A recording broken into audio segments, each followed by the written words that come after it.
left me, moved further out into Long Island. He opened up a gym with Ray Longo, and went back to training with Matt Serra. And those guys are an incredible training camp. They did a fine job getting him through the Machida fights, et cetera, et cetera. I went. I was at that UFC.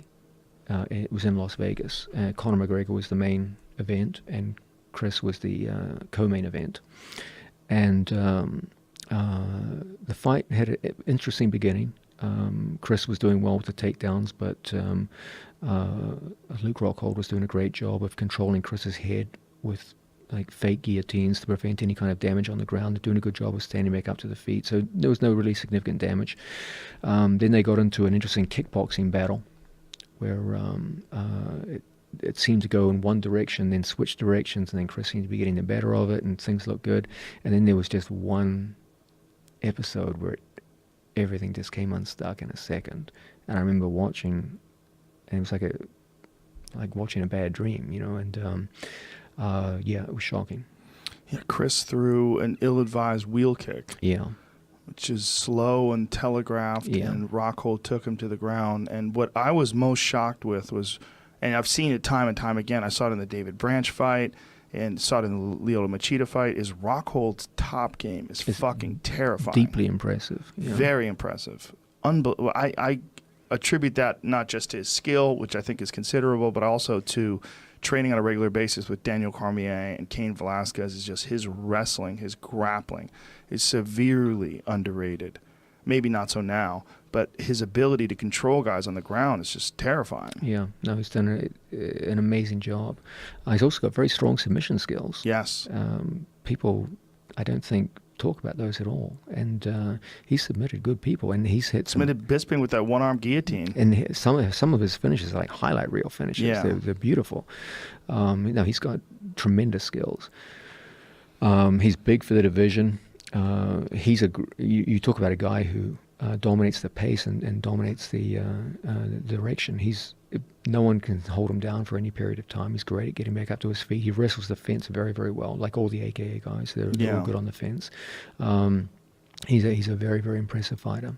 I'm impressed with him in a lot of ways, but his ability to control top-level guys. Yeah. Like, I just thought, my thought was when he got Chris down, like, okay, Chris is a world-class grappler. He's going to be able to get out of this situation. There'll be scrambles. There's a lot happening, but there was none of that. Yeah. It was just total control and ground and pound. And for a considerable period of time. Yeah, it was rough. Yeah. It was rough to watch because Yeah. it was one of those where you could easily make the argument for it being stopped sooner. Yeah, I think so too. Yeah, it was a rough one. And now Rockhold's going to face Yoel Romero, which is very. He's the freak of all freaks. That's like, that guy was made in a lab. Yeah. Isn't Yoel Romero fighting David Branch? No. Did this happen recently? Yes. Sorry, I've been out of Robert the loop. Whittaker got injured. What happened? The knee again? Most likely, if I had to guess. I don't think they released it, but there's been an injury. Maybe it's a different injury. But when did this happen? A couple days ago. Wow. I've just flown to California. I haven't been using the internet, so yeah. So, Rock, good for you. It was only 2 days, Joe. We should all say that. But Rockhold and Yoel now are going to fight for the interim belt. That's a huge development. Yeah, big development. Wow. Yeah.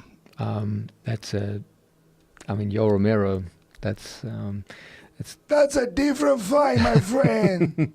Yoel Romero is probably the most uncontrollable man in the universe. He is a difficult person to control in any aspect of the fight. He's a fighter. Some parts of what he does make no sense. Like he's one of the greatest wrestlers of his generation. Yeah. And yet many people take him down. Yeah. He gets taken down all the time, but they can't control him. He just springs back up. He's not worried about being taken down. I think that's part of it. Yeah, because he comes so hard with the upper body, Yeah. he leaves the lower body open. And you're right, there's no consequence to it. He can just get up whenever he feels like it.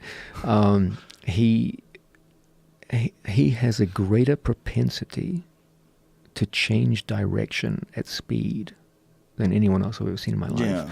Yeah. People always talk about speed. They're always, this guy's fast or that guy's fast. To me, there's two kinds of speed that impress me in fighting. One is the speed of decision making. Okay, if you can make decisions, good decisions, faster than your opponent, you're going to win a lot of fights. And the other is your ability not to go in straight lines at speed, but to change direction speed of directional change is the most important kind of physical speed in fighting. Okay, there's plenty of people that weren't really that fast, but they can change direction quickly. And that's the kind of speed that counts in fighting. So the two kinds of speed that you need to be a fighter is speed of decision making and speed of directional change. And you see lots of fast people out there. Usain Bolt is fast, but he's not fast in directional change. That's not his thing. But the thing about Yoel Romero is there's a certain twitchiness to his movement where it's so hard to read where he's going, where he's going to be in the next half second. It's just a handful to deal with. Yeah, that is a very good assessment of what's shocking about him. Yeah. His ability to go from 0 to 60 is just freakish. Yeah. And this is him at 40. Yeah. Imagine what was he like when he was 25? Well, he just doesn't look like a 40-year-old man. Just everything's wrong. Like Yeah. he doesn't look like a normal person. Like you look at his body, his proportions, everything looks like something from a movie. Yeah, it doesn't there look is that. real. Yeah. And that flying knee that he hit Chris with was like, Jesus Christ. Yeah. No, you could feel it in the audience. It was terrible. It's just the amount of force that he can generate is just stunning. But Yeah. he's also a guy that's carrying around a tremendous amount of muscle, and I wonder what kind of pace he can keep up. You know, and we saw that in the Whitaker fight. He faded a bit in that fight, wound up losing that fight. And we've seen it in several of his fights. The Tim Kennedy fight, he faded in that fight and eventually came back to win. But he's got so much to feed. There's so much tissue, you know? Yeah. No, he's a fascinating character. Fascinating. And again, boy, wouldn't you have loved to have seen him in the UFC at 26? Yeah, I mean, when he was just dominating everyone in the wrestling scene. Yeah, no, he's as good as they get in wrestling. Medaled in every single world-class competition he ever entered. And not only that, but the best wrestlers in his weight division of that time, he beat all of them. Like, crazy. That's as good as he gets. Yeah. Hard to imagine. Yeah. Yeah. All right, John, I think we've covered basically enough. We're 3 hours in here, man. Oh my God, Leaving? I'm sorry. Please, it was awesome. It's longer than one of my Instagram posts. Your Instagram posts are amazing, by the way. I'm a huge fan. You're one of the way few. You break. That's not true.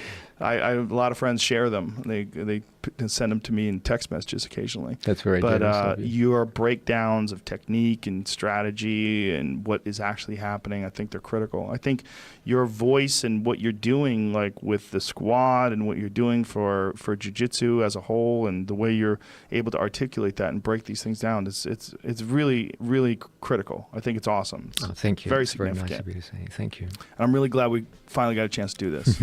It's better than meeting at Denny's. Yes. Well, Denny's meeting was fun too. What is your Twitter for people? Is it just John Danaher on Instagram, rather? On Instagram, you don't have a Twitter. I believe it's Danaher John. Danaher John. Yeah. Okay, beautiful. Thank you, brother. Thank you.